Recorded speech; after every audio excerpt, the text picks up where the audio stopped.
Well, it's not spring, but it's a nice spring feeling day today. High, I think 60, upper 50, 60 degrees. It feels real nice. So I'm outside, sitting on the deck, taking a break. I just want to talk a little bit about Facebook Marketplace. Now, I really like Facebook Marketplace. I get a lot of things on there, find some deals, but you got to be careful. I'm gonna tell you a little story. I found an item, and I'm not gonna say exactly what it was, but I found an item on Facebook Marketplace, and I'm not a big fan. A few things that I look at when I look at a posting. Where is it at, right? Because how far am I going to have to drive? And more importantly, where am I going to be driving?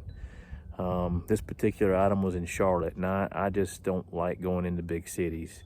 I think they call it agoraphobia, and I don't have a fear of cities. I just don't feel comfortable in big cities. I have a sense of dread as I'm driving in and a sense of relief when I'm leaving. But anyway, this particular item was in Charlotte. So what you want to do is take a look at the posting. Take a look at who it is. And this particular person did not have any pictures on their profile, which was a little bit of a red flag.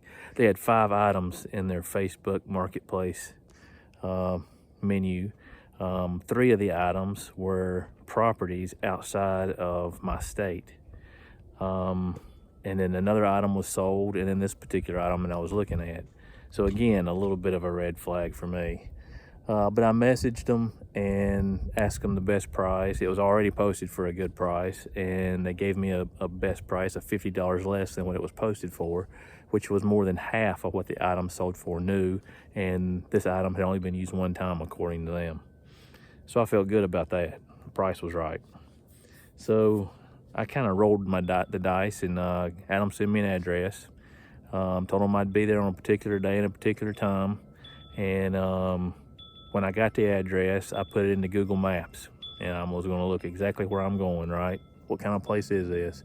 This happened to be a condominium complex, which means there would be people around, which made me feel good. And when I pulled up the street view of the complex, I could see CCTV cameras. So I knew that there would be video footage. So that made me feel good. So we agreed on a price, we agreed on a date and a time, and I head down that way. 2-hour drive for me. I get down there, messaged them and said I'm here. And while I was driving, this person had sent me a message and said, "Are you still coming?" Well, thing to think about, and I should have done and I didn't, which I'm going to do from now on, is 30 minutes to an hour before you get there, let them know you're coming. I just assume people, when I say I'm going to do something, I'm going to do it, and they understand that. But a lot of people on Marketplace don't do that. So I should have stopped and told them I was coming. I didn't. So when I got there, they weren't there. Messaged me back and said, "Oh, we didn't think you were coming. At the grocery store. Be there in 15 minutes. Well, 20 minutes later, a gentleman shows up and pulls up next to my truck. He says, "Are you here for this item?" And I said, "Yes." He says, "Well, follow me." So now my plans have kind of changed. We're going to a different location, right? So he takes me down the road a little bit to a storage complex, and he pulls his car in next to the storage building. There was a car on the right, and he pulled into a parking spot, which he couldn't go any further. So I put my truck directly behind his, basically blocking him in. So if anything happened, there's no way he's, has any egress unless my truck is moved. So I'll wait for him to get out of the car, and of course I'm surveying the area, making sure there's no other cars, but nothing else is that unusual, people watching. He gets out, opens the storage building door, goes into the storage building, then I exit my truck. And of course, keep in mind, people, you do what you want, but anytime that I do this, best practice is to take somebody with you. This time I didn't, but I also take my hole puncher. So I had a hole puncher in my coat, and I had 2 hole punchers in my pickup truck. So as I got out of my truck when he was in the building, I unbuckled my hole puncher just so it would be easy for me to pull out if I needed it. He brings the item to the front of the storage building. I don't go in, I'm waiting outside. He brings it out, it's taped up in its original box. He unboxes it, I ask him if it works. He shows me it operating, it all looks good, it's got accessories with it.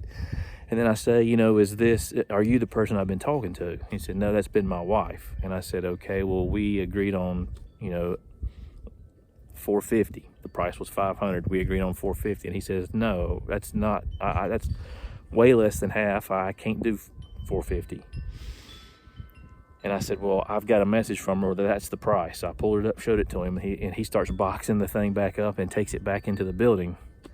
And I'm like, I kind of dumbfounded, actually. I said, wait a minute. I said, I have agreed upon price. I drove 2 hours down here, spent my time and money to get down here, and now you're telling me you're not selling it at the price that we agreed upon.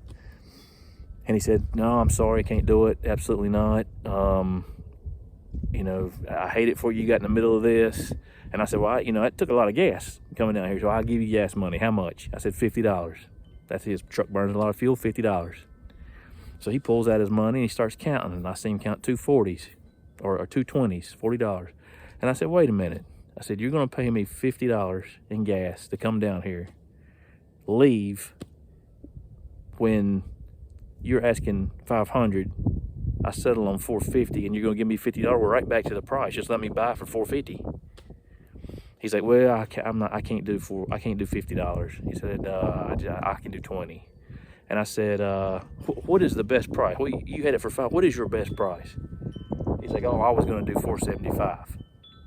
I said, okay, 475. Now you're going to give me $20. We're down to 455. I said, I've got 460 in the truck.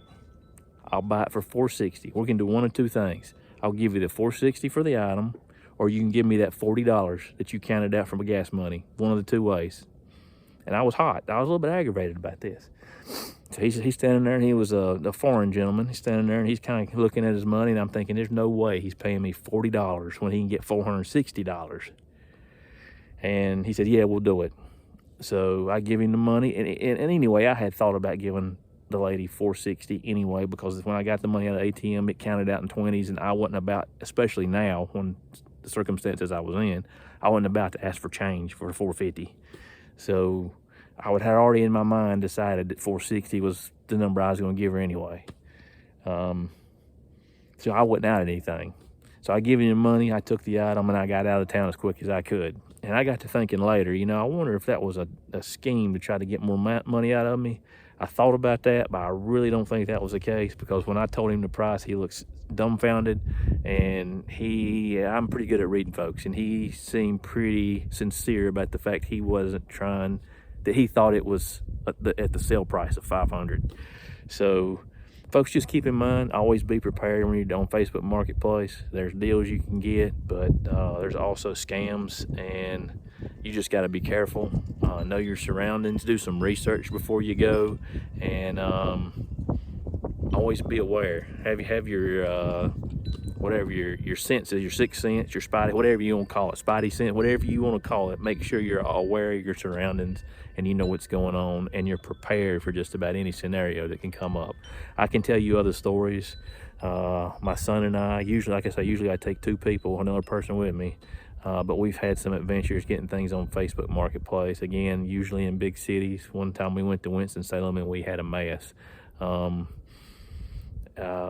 It was going to be a rumble if things went the wrong way. But anyway, it didn't. And so I just make this video to say be careful.